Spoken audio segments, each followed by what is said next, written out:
shoot. Let's do it. Alright, let's start reading, man. What is the most uninformative statement that people are inclined to make? My nominee would be I love to travel. This tells you very little about a person because nearly everyone likes to travel, and yet people say it because for some reason they pride themselves both on having traveled and on the fact that they look forward to doing so. The opposition team's small but articulate G.K. Charles Chesterton wrote that travel narrows the mind. Ralph Waldo Emerson called travel a fool's paradise. Socrates and Immanuel Kant, arguably the two greatest philosophers of our time, voted with their feet, rarely leaving their respective hometowns of Athens and Königsberg. Okay, fun name. But the greatest hater of travel ever was Portuguese writer Fernando Pessoa, who left a book of described crackles with outrage. I book on new ways of life and unfamiliar places. The idea of travel nauseates me, and let those who don't exist travel. Travel is for those who cannot feel. Only extreme poverty of the imagination justifies having to move around to feel. What, bro? What's this guy's deal, man? Why does he have to be such a big hater of travel so much, man? Yeah. If you're inclined to dismiss this as contrarian posturing, try shifting the object of your thought from your own travel to that of others, at home or abroad. One tends to avoid touristy activities. Tourism is what we call traveling when other people are doing it. And although people like to talk about their travels, few of us like to listen to them. Such talk resembles academic writing and reports of dreams, forms of communication driven more by the needs of the producer than the consumer.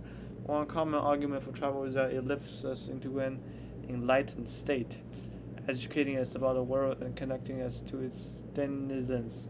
Even Samuel Johnson, a skeptic, what I gained by being in France was learning to be better satisfied with my own country, he once said, conceding that travel had a certain catch, advising his beloved Boswell. Johnson recommended a trip to China for the sake of Boswell's children would be a leisure reflected upon them. They would be at all times regarded as the children of a man who had gone to visit the wall of China. Travel gets branded as an achievement. See interesting places, having interesting experience, become interesting people. Is that what it really is? Postuma, Emerson, and Charles then believe that travel, far from putting us in touch with humanity, divorces us from it. Travel turns us into the worst version of ourselves, while convincing us that we're at our best. Causes the traveler's delusion. To explore, let's start with what we mean by travel. Socrates went abroad while he was crucified in the Peloponnesian War. Even so, he was no traveler. Emerson is explicit about steering his critique away from a person who traveled when his necessities or duties demands it. He has no objection to traversing great distance for the purpose of study and benevolence. Okay, that's weird. One sign that you have the reason to be somewhere is that you have nothing to prove and therefore no drive to collect souvenirs, photos, or stories to prove it. Let's define tourism as the kind of travel that aims at the interesting, and if Emerson a company outright misses. Okay.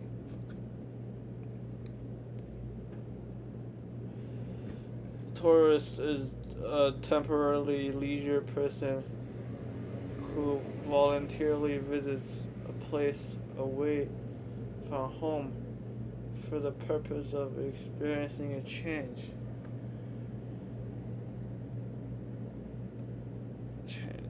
This definition is taken from the opinion of hosts and guests.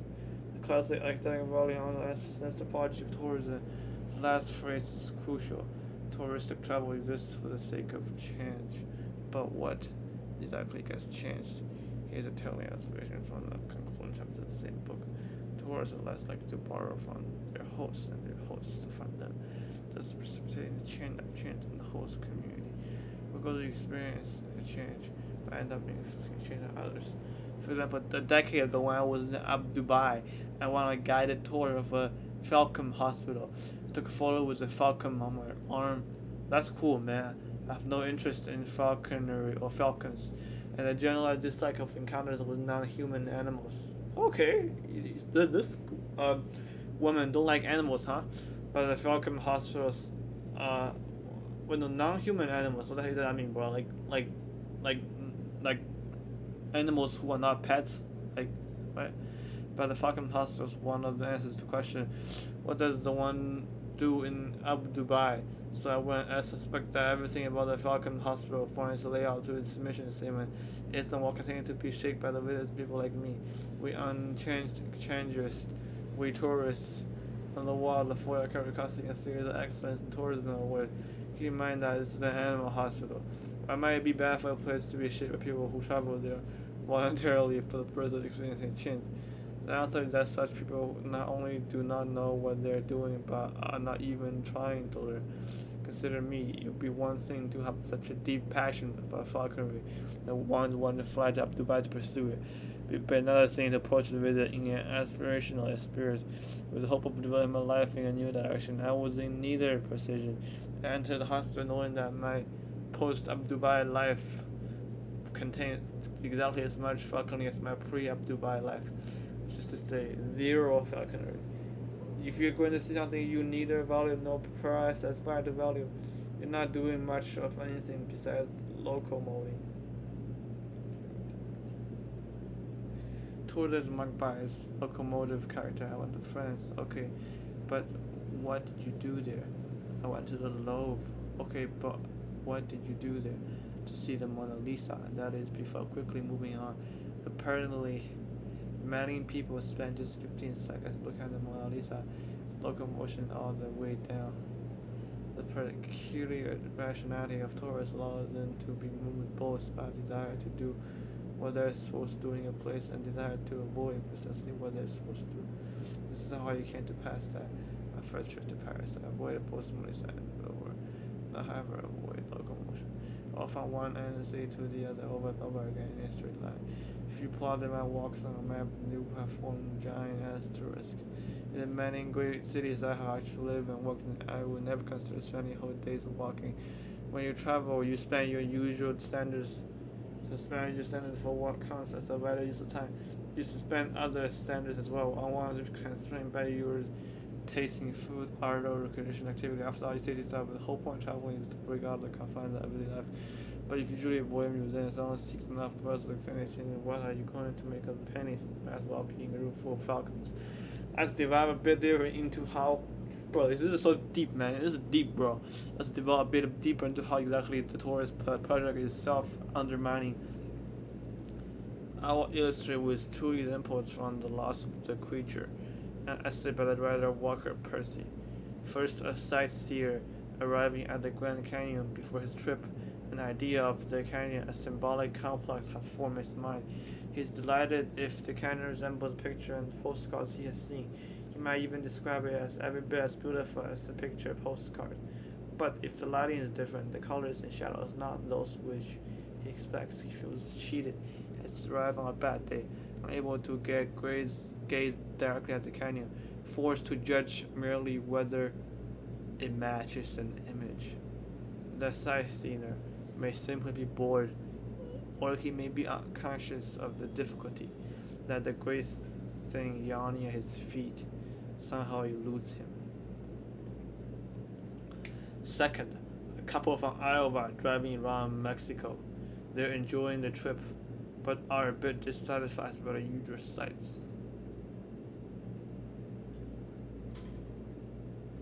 They get lost, drive for hours on a rocky mountain road, and eventually a tiny valley not even marked on the map. Stumble upon a village opening a festival. Watch the village dance tourists finally have an authentic site which is charming, quaint picture, unspoiled. Yet they still feel some dissatisfaction. The home area was a gradual experience to He's so not friend. You should have been there. You must come back with us. When they decided to do was in fact it was in the couple do not watch the going said to watch the inside is their highest hope that their friends should find the death in the end certify their experience genuine. So it's a differential character here, all sorts of stands for postcards commercial about where you are and not supposed to be in place. It's different as a hopefulness experience that people remind us the choice they kill experience. Emerson confessed, I seek the Vatican and the palaces. Bro, this is so deep, man. I affect to be intoxicated with sights and suggestions, but I'm not intoxicated. He speaks for every tourist who has stood before a monument, or a painting, or a falcon, and demands herself to feel something. Emerson personally helps us understand why this demand is unreasonable. To be a tourist, to have already decided that it's not one's own feelings that count, whether an experience is authentically precisely what you, as a non-as, cannot judge. A similar argument applies to a tourist impulse to honor the grand sea of humanity. Whereas Percy and Emerson focus on the aesthetic, showing us how hard it is for travelers to have the sensory experience that they seek. Pascal and Charles are interested in the ethical. Look, man, don't touch people, don't work out. Look, man, 舍弃 everything except. 舍弃 everything except college courses. Wait, no.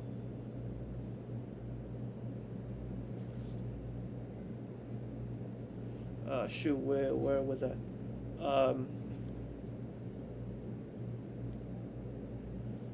They study why travelers can truly connect to other human beings.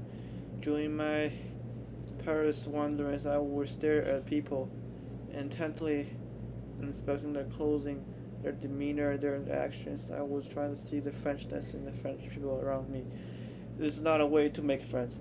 Pesso said that he knew only one real traveler with soul, an office boy who obsessively collected brochures, tore maps off some newspapers, and memorized train schedules between far-flung destinations. The boy could recount sailing routes around the world, but he had never left Lisbon.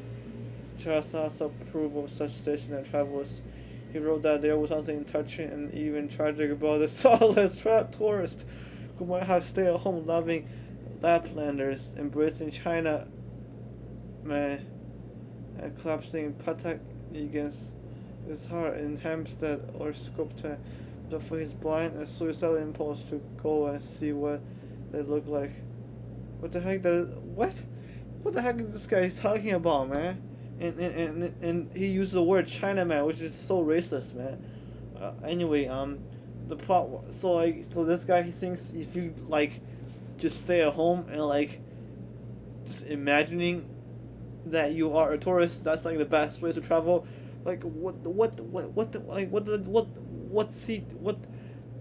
feel like he's smoking weed, bro. I feel like he's smoking marijuana, bro. This guy crazy, man. Alright. Yeah, the problem was not with the other places, but always the man wanted to see them, but with the trouble was the dehumanizing effect, which thrust him among people whom he was forced to play as a spectator. Chesterton believed that loving what is distant in the proper fashion, namely from a distance, enabled a more universal connection. When the man in Hampstead thought of foreigners in the abstract as those who labor and love the children and die, he was thinking his fundamental truth about them. The human bond that feels at home is not an illusion. Chesterton is rather an inner reality. Travel prevents us from feeling the presence of those who we have traveled such great distance to be near. What? Look, man, maybe. Okay, there's only two explanations here. Okay. Either this Chesterton of my understanding is either that or this guy's crazy. So yeah, the single most important fact about tourism is that we already know what we will be like when we return. a vacation is not like immigrating to a foreign country. Uh, Says we already know what we will be like when we return.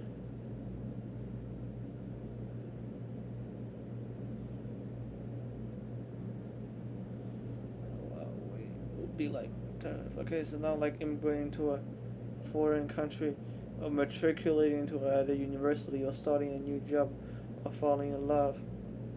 We embark on those pursuits with the trepidation of one who enters a tunnel not knowing who she will be when she walks out.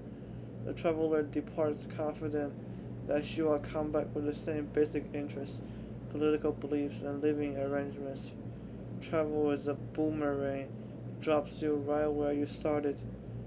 If you think that this doesn't apply to you, that your own travel is a magical, profound, which affects that deepens you, with effects deepen your value, expand your horizons, render you a true citizen of the globe, and so on.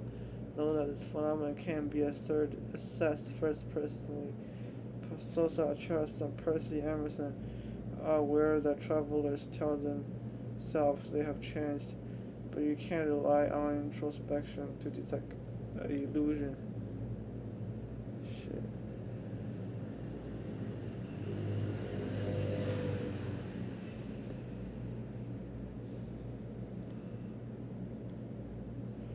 As I might say to any friends who are soon to set off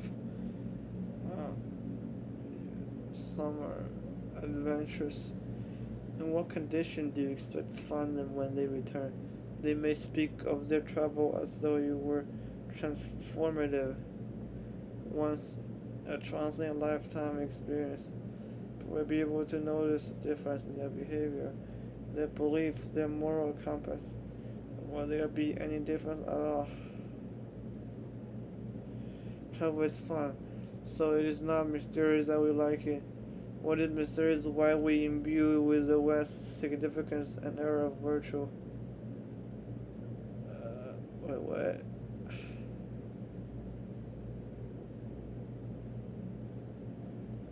Uh,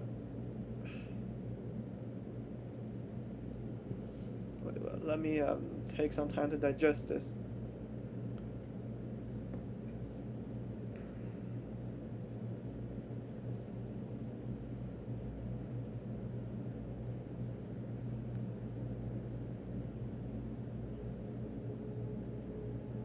不想说是。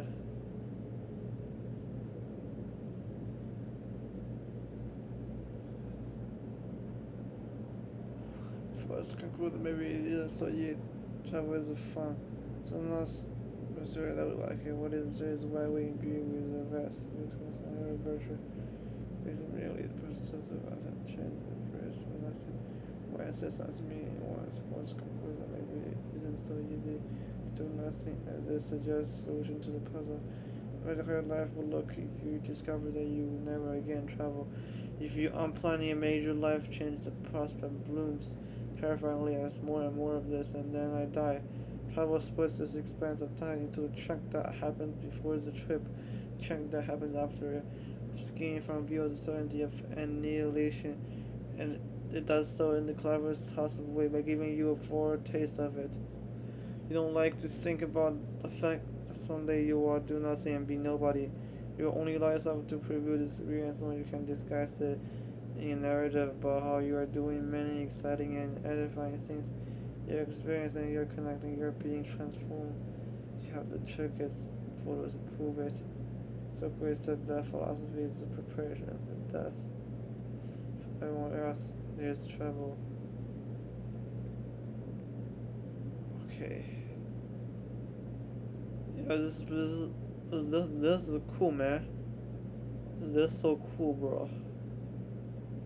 Attorney fighting revenge porn. Okay, that's weird. Anyway, yeah. So this is what we read. This is what we read in college, man. This is the kind of stuff that we read in college, man. So